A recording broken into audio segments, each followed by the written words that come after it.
This podcast is a member of the Place to Be Nation family. Visit us at placetobenation.com, the only place to be in your pop culture world.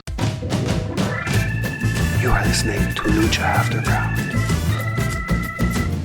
Hello, everybody, and welcome to Lucha Afterground, the premier Lucha Underground after show on the web. My name is Max. With me, as always, Travis. Boom.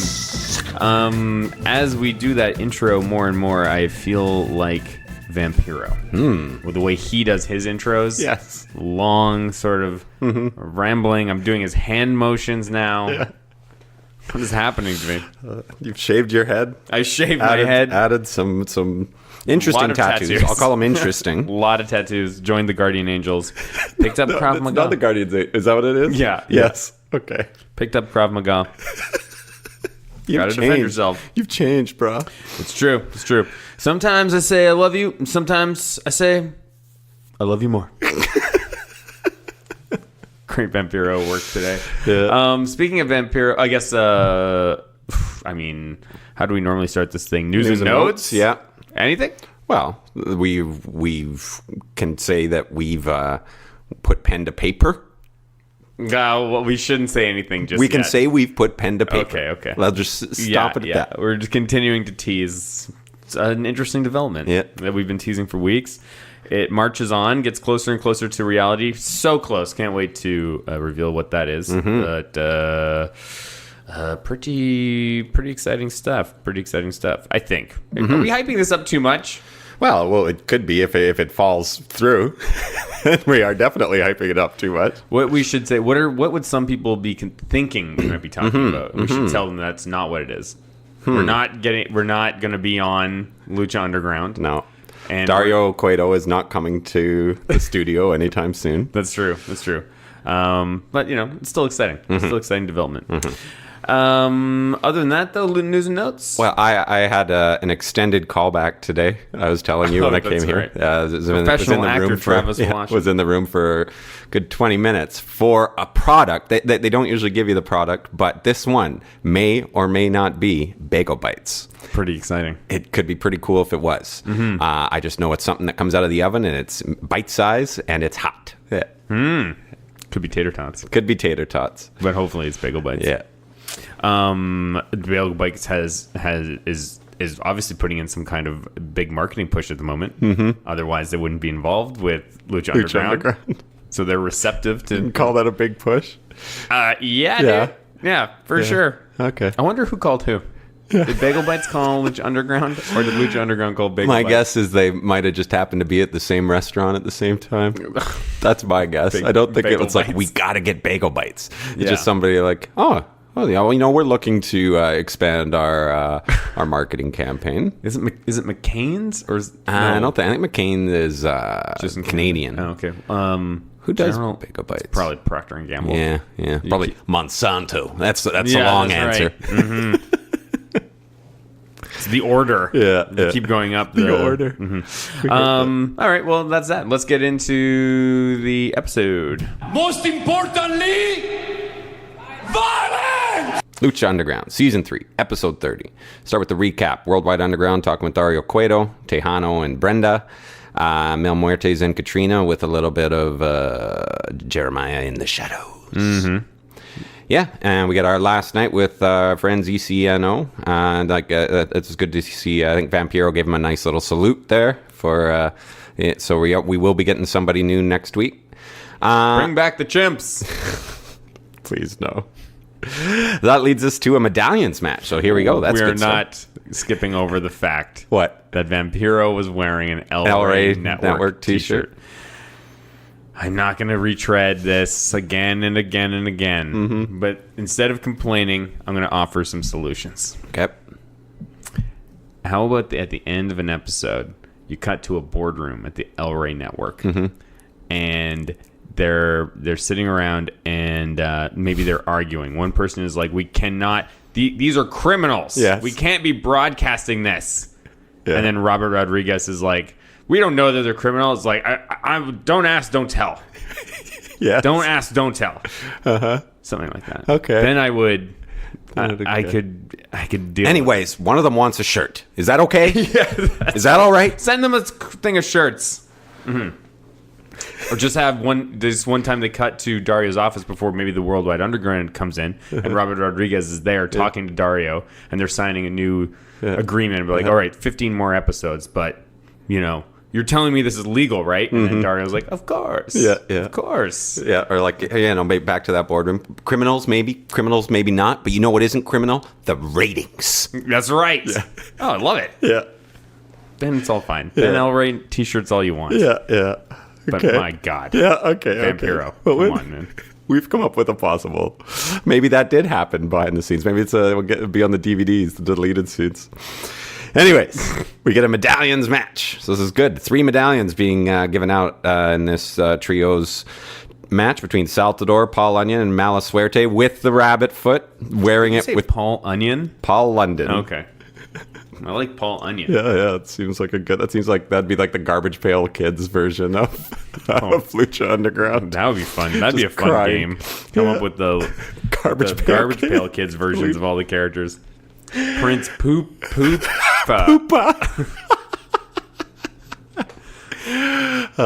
Pentagon Smark. He's just like kind of got a neck beard. Pentagon. And a Bullet Club t-shirt. That's pretty good, actually. That's really on brand. Yeah.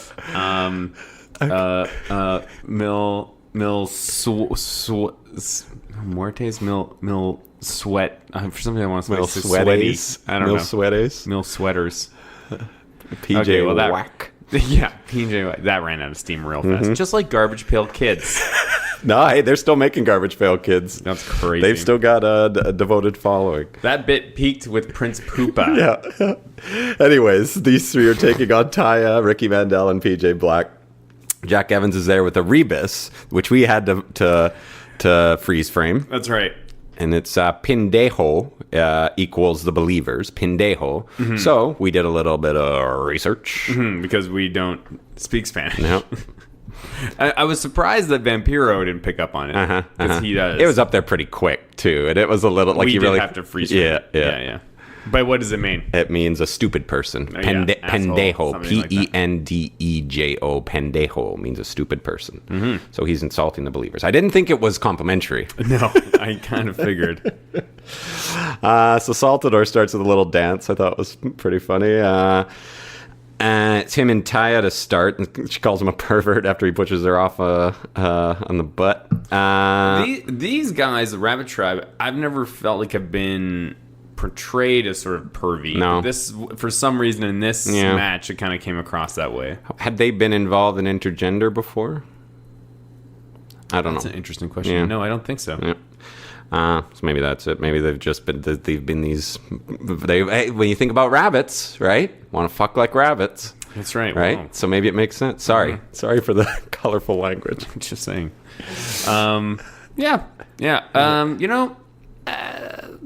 We'll see. Yeah, this match. I mean, it was first okay. there was a few rough little maneuvers in there. Mm-hmm. Didn't quite seem like they were. The timing was a little off, I'd say.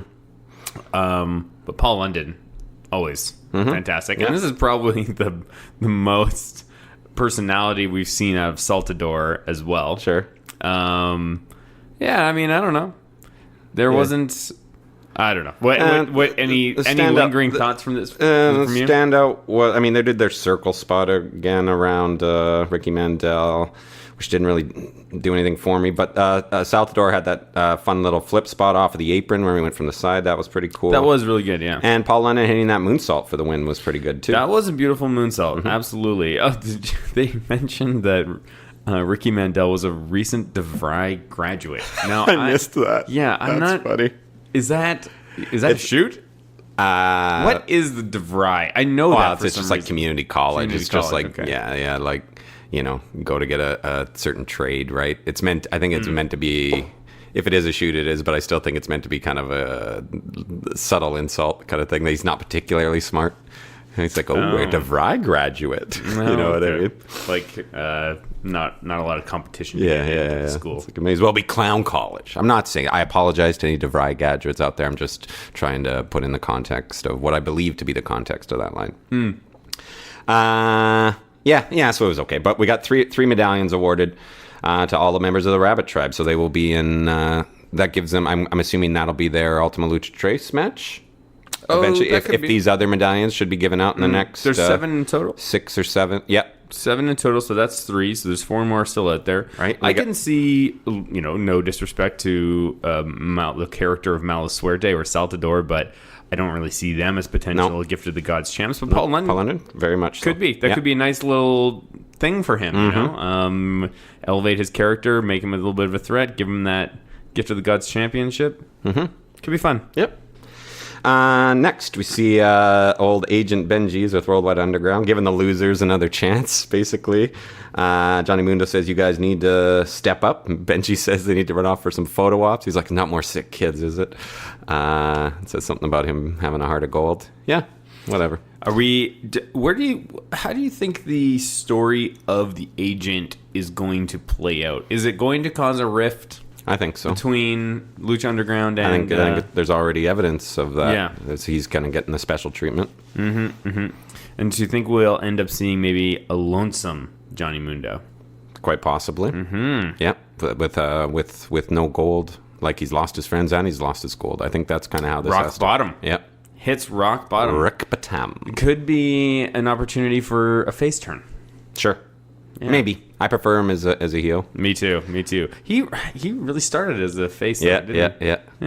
Huh. Yeah, so that brings us to our next match, which I thought was the best match of the night. Jeremiah Crane versus Mel Muertes. Wait, before we move on. Sorry. In that backstage sequence, Mundo was talking about all the other opportunities that have been presented to him, including other underground fighting leagues, which I liked a lot because I felt like it was sort of one of the rare times when Lucha Underground is like just is being self-aware of the campiness of it all. Yeah, maybe that's like a big contributor to Boyle Heights is GDP is all underground fighting. Yeah, that's right. And the tourism attached to it. Anyways, I just want to touch on that. Okay. So Mill cuts off Jeremiah Crane's entrance short. Then they start to brawl at the top of the stairs. The match hadn't even begun. They went to break, came back, and we learned that Dario's made it a no DQ. And we don't know where they are, but then we find out that as they're smashed through the doors, as Jeremiah Crane is smashed through the door. Best moment of the night. Yeah, it was pretty awesome. Pretty awesome.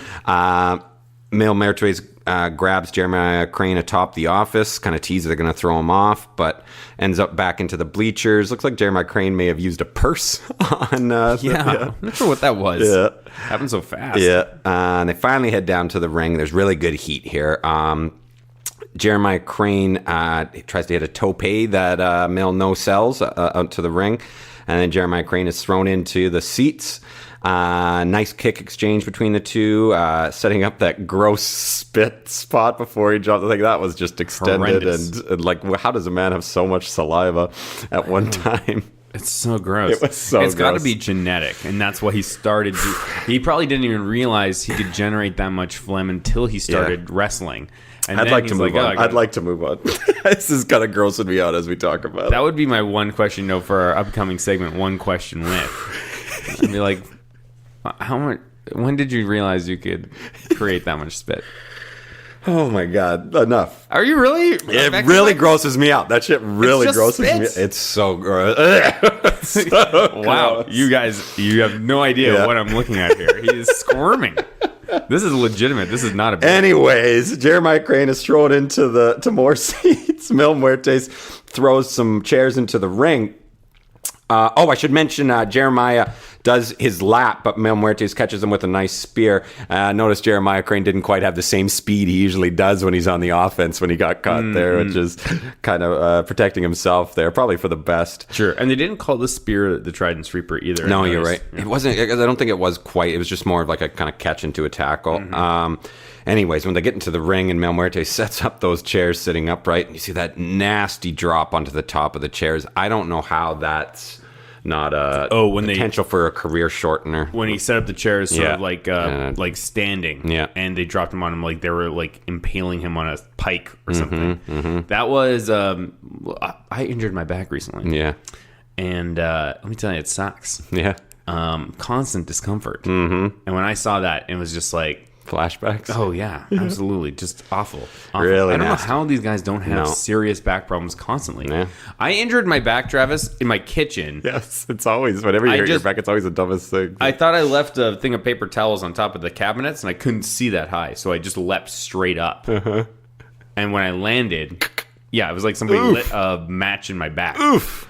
Didn't worry about it until woke up the next day. It felt like I'd been wrapped in rebar. Oh, jeepers creepers. Yeah, totally. Rough. I can't even imagine what it'd be like to be spiked on those chairs like that. I don't know. How the hell? They know how to fall. How do you learn how to fall from that? How do you learn how to fall on that? Yeah. God, it looked brutal. Right on the lumbar. Yeah, nasty. Yeah. Mil Muertes sets up a chair in the corner, hits Jeremiah Crane with one of them, but then Mil Muertes is thrown into the chair in the turnbuckle there. Jeremiah Crane with 4 chair shots to Mil Muertes' back or head region. I don't think there was too many direct headshots with chairs today, so I guess that's good. It was still a really hard hitting match. Oh my god! Sets up a chair over Mil Muertes, hits another one on top, which makes a loud noise, but it doesn't look as nasty as some of the other things. Mm-hmm. I gotta commend Jeremiah Crane's facials selling. I had that mentioned earlier. I think it has something to do with his haircut. Mm-hmm. He's got this face that every time it changes so dramatically with his expressions and with camera angles. He doesn't look like the same person. Every time they cut to him, he looks like somebody completely different to me. And some of the times when he had just taken a huge move and was on the ground, his face kind of looked like all pudgy and messed up, and he kind of looked bald. It just looked like he looked like a serious accident victim. Yes. Made me uncomfortable. Yeah. Oh, he was awesome. He's good. I don't know how I feel about him having a J on his gear. Interesting. Yeah, it's like a J. Why? Yeah. Why would you put a J on there? I mean, why would Mil Muertes put an M on his mask? But this is something about that. It's a little weird to me. Okay. I think I know what you're talking. I think I get it.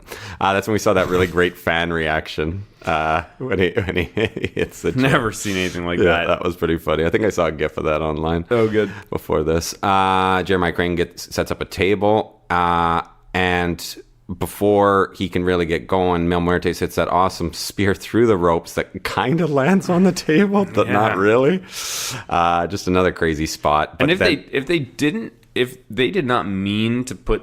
meant to put them through the table, and then didn't, they recovered so well because he just stood up and power bombed him through another one. Yeah, right, awesome. Yeah. Awesome. That's a pro, man. That's Jeremiah Crane catches a spear into a dragon sleeper. There's this really good back and forth here. And it works with their story too about what had been built up to this point, especially some of the stuff post match.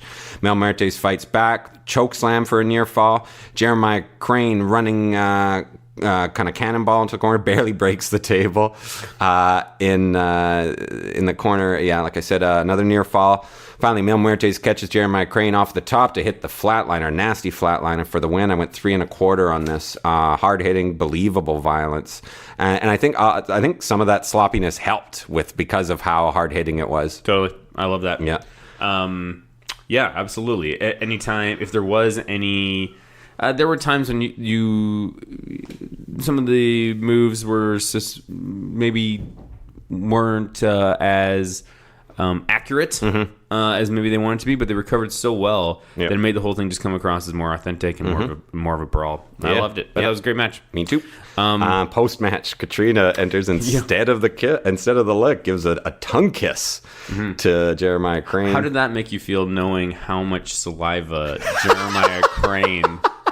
Please stop. That's not bad. I enjoy a nice tongue kiss. This is so gorgeous. Right. And then Muertes right after that kind of kicks him in the face and hits another nasty flatliner. That flatliner was brutal. Jeremiah really sells those well and makes it look like he's going right on the noggin there. Really good match.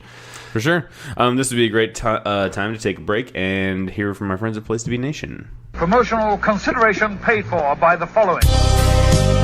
Hey, pro wrestling announcer Kevin Kelly here. I want to make sure you are all subscribed to all the great feeds here at Place to Be Nation. It's really easy to do. Just head to iTunes or your preferred podcatcher app today and search and subscribe to the Place to Be Nation Wrestling feed, which of course includes the full archives of the Kevin Kelly Show, the Place to Be Nation pod feed, and the Pro Wrestling Only feed. Subscribe, listen, and then rate us and leave feedback today. And be sure to give Justin your true thoughts. I mean, don't hold back. After all, he is kind of a jerk. Just listen to Scott.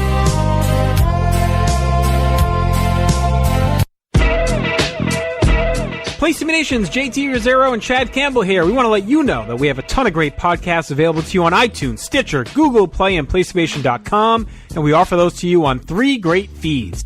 On the Place to Be Nation Wrestling feed, we bring you the Mothership, the original Place to Be podcast, as well as Main Event, Lucha Afterground, and our monthly pay-per-view reaction shows, as well as the Our Vantage Point podcast and Jeff Learns Wrestling. In addition to these full-length shows, we also deliver quick-hit pod blasts on topics old and new. Over on the Pro Wrestling Only feed, we dive deep inside the wrestling business with a stacked army of experts leading the way. The feed features potpourri shows such as This Week in Wrestling, Greetings from Allentown, Psychology is Dead, Puro Potpourri, Stacy and Elliot's Bogus Journey, and the Military Industrial Suplex. We also have shows that focus intently on certain topics like Letters from Center Stage, Space City, and NWA Classics on Demand Adventure, Through the Years, Strong Style History, Strong Style Story, and Mount Olympus. Plus, the feed has the full archives of legendary shows like Titans of Wrestling, Where the Big Boys Play, Letters from Kayfabe, and much more. And on our popular Place to Be Nation Pop podcast feed, we offer such great shows as the Glenn Butler Podcast Hour Spectacular, Rank and File, PTBN Dadcast, Go Home in a Box, NBA Team, and Lucha Undead, as well as a veritable podcast heaven for comics fans with the Hard Traveling Fanboys, Sellers Points, Todd Weber's Conversation, Geek and Sassy, and Imaginary Stories podcasts. You can find all of these current shows plus archives of our past podcasts, including The Kevin Kelly Show, as well by subscribing to all of our feeds on iTunes, and while there, be sure to rate and leave feedback as well.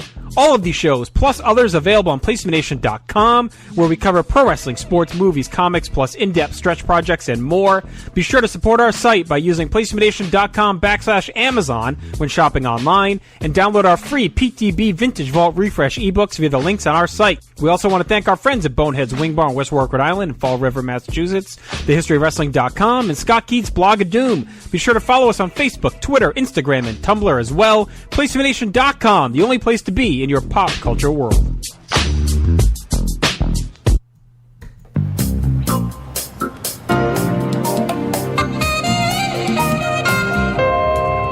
So we're going to do things a little differently today. Instead of naming a new chief, I'd mentioned on Twitter that as I was cleaning up at the house, I had that riff just playing over and over in my head. And that's when I first realized that they're just kind of ripping off the Law and Order theme song and then just kind of adding a little riff on the end. It's a pastiche, shall we say. Yeah. So I came up with a theme song for Lucha City Nights. Here we go.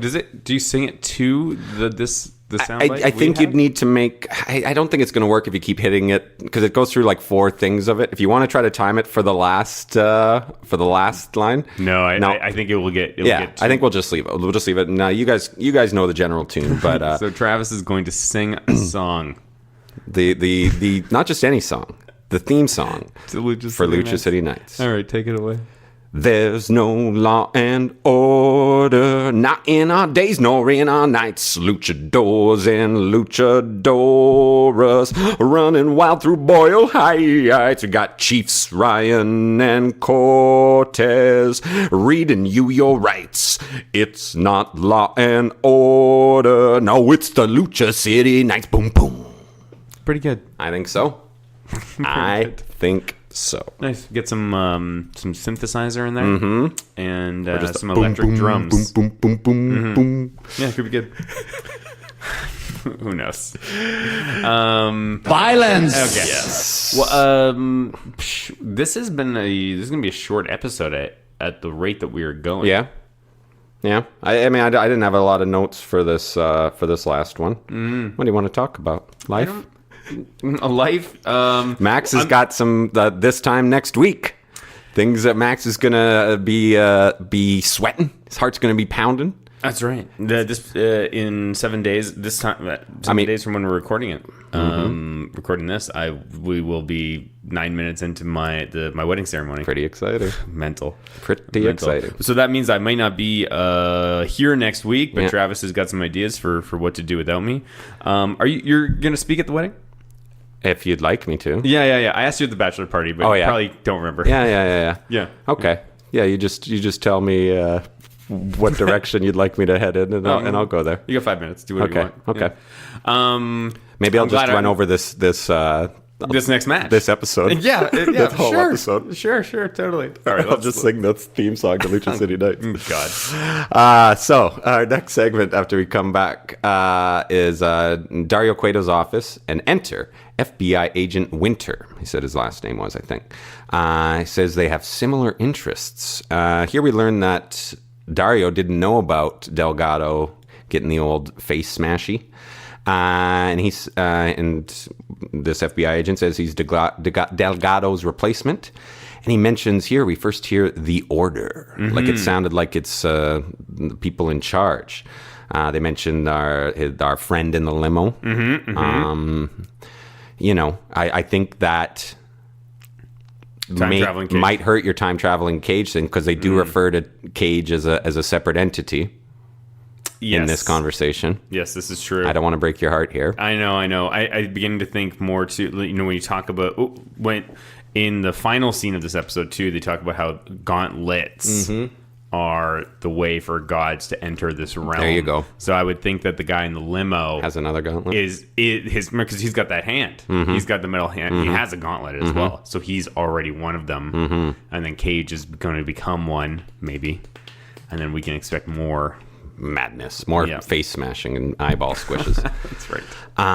And a really kind of ominous and cryptic quote. It feels like he's saying it from some sort of scripture or something. He says something like, "Alas, his flesh will fry like the rest of us," or something. It's just, this is it's getting biblical. Now, I would like to believe that they have like a 5-year plan, and maybe this will amount to something, but I'm a little nervous. This is all just they're starting to go back to these threads that we had been talking about that they hadn't been. So I feel like there is direction here. We're in the home stretch, and certainly for this season. Yeah. And finally, they say something like, "We're going to do whatever it takes to make sure the gods rule again." So wowzers. Dario doesn't seem particularly into it either. He's very cautious. He's very guarded about the whole thing. He's choosing his words very carefully. He's not doing anything. He's not being confrontational. But then when the agent leaves, he has a very he has a dedicated moment for sort of I don't know what exactly is happening there. But he picks up his bull, he puts it to his own head, planning his next move, contemplative. Yeah. Well, he just learned that a friend of his died. That's true. Anywho. Yeah, interesting stuff. Raises questions, which is all we want. Yep. Keeps things interesting. That leads us to the main event. He leaves with a later gator. Yeah, that was a little weird choice of dialogue. I don't know if there's anything to read into there. Probably not. Animals and stuff, There's always something to do with animals. Yeah, that's going to be Dario Cueto's luchador will be an alligator when he finally enters the ring. Maybe we could see Winters is part of the reptile tribe. Maybe. Interesting. Yeah. Later gator. The end of that. Main event of the night. Wait, do you think that guy is he a wrestler or is he an actor? An actor. Yeah. Yeah. You don't recognize him as a... Don't recognize him as a wrestler, and plus he was a little too good. You know what I'm saying? Fair enough. Main event: Tejano versus Pentagon Dark. Last of the, or I guess the second. These are quarterfinals we're at now. Yeah. We've seen Tejano's little section of his family members are back with their signs. And early on here, I wrote this down. I get the feeling Tejano is somebody who's really safe to work with. We were seeing that kind of recklessness that worked in the PJ and Mil Muertes match before. But with this, you never get the concern that even with some of the high spots and stuff, that anybody was kind of landing wrong. which is good. I hear he's pillowy soft as well. He's basically just a sponge. Yeah, I mean, and there can be a problem. Like, there are times when it does look a little too soft, but I like his moveset. I like his offense. Pentagon and Tejano exchanging flips to the outside to start. Enter Famous B and Brenda. Get those 3 sling blade clotheslines from Pentagon, and then Tejano follows us up with those kind of 3 chops into clotheslines that he does. I like that they kind of juxtapose those 2 little sequences. Then Pentagon hits what Stryker calls a rope-assisted lung blower, which looked pretty good. Really cool kind of leg submission hold from Tejano. Famous B and Brenda are very vocal on the outside. So I wrote, I like Tejano's offense. Leads to the finish with Famous B gets a horseshoe, throws it in, but Pentagon Dark gets it and punches Tejano for the win. It was okay. I think I would have given them 3 or 4 more minutes. At least I could have done with 3 or 4 more minutes of what they were doing. I needed something to make me believe that Tejano had a chance. Was going to win this match, because everything they do, this whole show, one of the, if you look at the landscape, or if there was like a power ranking or something like that, we all know Pentagon is higher, right? And so there was never a moment where I felt like there was any reason given to believe that Tejano could win.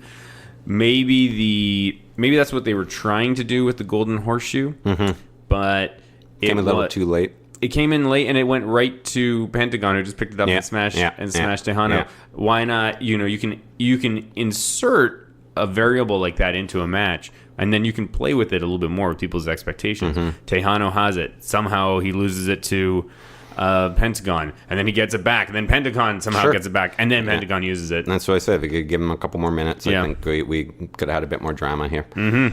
So, post-match, Pentagon Dark grabs Tejano's arm.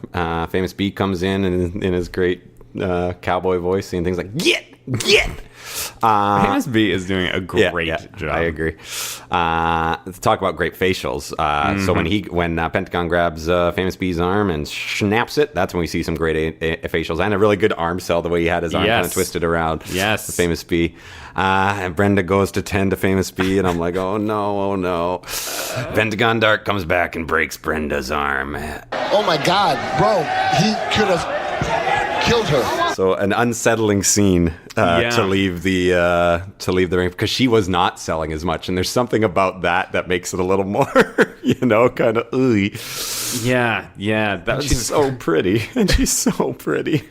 I don't know what that says about me, but it was. I mean, I was expecting Tejano to jump in and save her. But it didn't happen. And then that could have, finally, okay, I am aligned with you guys now. Yeah, but that's not what happened. No. And you know what? I liked it better. Yeah. I liked it better the way it is. And it does work. Yeah, totally. I mean, this is who Pentagon is. You know there's something so strange about Pentagon and how everybody is so into him, even though he does these horrible things to people. Yeah.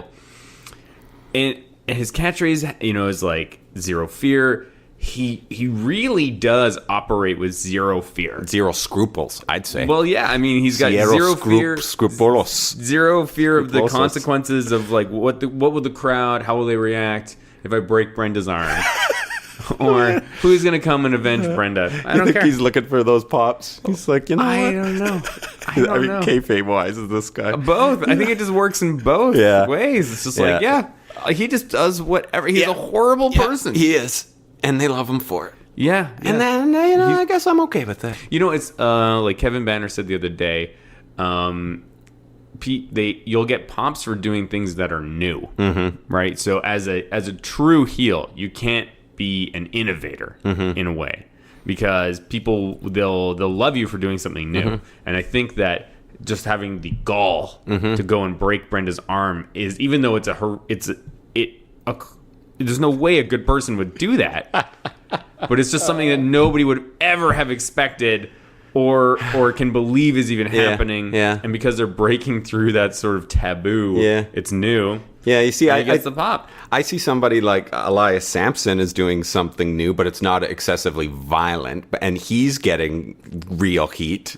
I love the Elias Sampson heat these days. Yeah, I haven't watched it. Yeah. No, it's worth it. It's good for the second he enters the stage. That's the same thing with, like, our friend Banner was talking about how there were plans for WWE to put the strap on Eva Marie and how grossed out he would be by that. And I love that idea. That would have got huge heat. It's so hard to get legitimate heat these days. So I think, and the audience has changed. And I think what people used to see as X-Pac heat, in which you were just like booing them so much that you just wanted to leave. You just don't want to see them. I think that there's a way that you can transform that into like some real anger out of the crowd now, because everyone thinks they're so smart and so above and feel like they want to cheer the bad guys and all this. Yeah. I mean, I actually don't really care about heat that much. I think that it's to be that true heel, utterly hated, despised heel is the most difficult thing to pull off in professional wrestling nowadays. Yes, it's even more difficult now. Yeah, it may have been in the past, like, maybe the easiest, but I think in the current like cultural landscape, it's by far the hardest thing. And I don't know if even the most talented wrestlers could do it with in a calculated way. Sure, somebody might stumble upon it, but I don't think that. I don't think it's easy. But like I'm totally comfortable with a wrestling landscape where there are no true heels or true baby faces anymore. You know, that seems to work just fine in Lucha Underground, and except for maybe Masquerade Sagrada. No, we've talked. There are lots of pure baby faces in Lucha Underground. The Mac, Phoenix, everybody, Phoenix, man. Aerostar, come on. Yes, this is true. This is true. So we had finally our kind of go home sequence here. We are back in Captain Vazquez's office. Somebody tells her that someone named Katrina is here to see you. And she bamps her way in like she always does. She says, "Who said I need your help?" It was Vazquez, right? Or was it Katrina? Katrina. Yeah. They say the gods are uniting. Do not save me. I'm just getting, like, there's a lot, again, more exposition kind of getting filled in here. Gauntlet is the gateway to the gods. I gave you life, Katrina, twice. Only Mil Muertes can get the gauntlet from Cage. They explain the medallion halves here. And finally, Katrina says, it seems we have a deal, mother. Yeah, that was great. Great little cliffhanger revealing more of their connection. Crazy stuff. And I guess they're both immortal because they have the two sides of the medallions, and only then can they embrace sweet death if they put it together. Crazy. Yeah. So I guess, I mean, we're gearing up here for Cage versus Muertes. Yeah. But I guess Muertes would still need to conclude this tournament. Yeah. And Cage doesn't really have any sort of belt or anything at the moment, so maybe we're looking at something. This is definitely going to be post tournament, I would think. Yeah, I think it's pencil it in for Ultima Lucha Tres for the two. Would be a great match. Yep, would love to watch it. Yeah, solid up. One really great match, and lots of moving plot. And, kind of making go, a lot of that. Who else is in the finals that we have yet to see? Yes. Shoot, one sec. We got Puma versus Phoenix is next week, right? Right. That'll be great. Yep. And who's on the other side? Let me see. Is it Puma versus Phoenix? No, Puma versus... No, it is. No, Phoenix versus... Yeah, no, it's Puma versus Phoenix, I think. Premier. Lucha Underground after show. Yeah, and I guess that's the semifinal. We're down to the two semifinals. It's Puma Phoenix and Pentagon and Mil Muertes. Okay. There we go. That makes sense. Yeah. And how are we doing in the standings? Everybody guessed right today.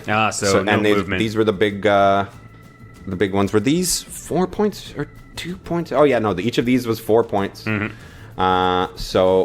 I am at, we'll go from the bottom again. There's no change in the leaderboard. We got Christopher Andrew Kent at 30, Max and Chad at 31, myself and Stefan Adamus at 32, and our beloved Robert Charlton, Bobby C. at 34. All right, everybody. How can people find us on social media?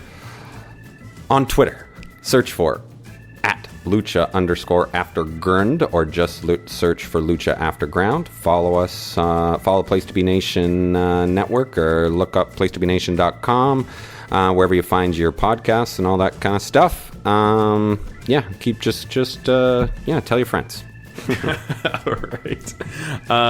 We'll be here next week, or Travis will be, definitely. I might be. We'll find out. But the question is, or wait a second, we'll be here next week. The question is, will you join us?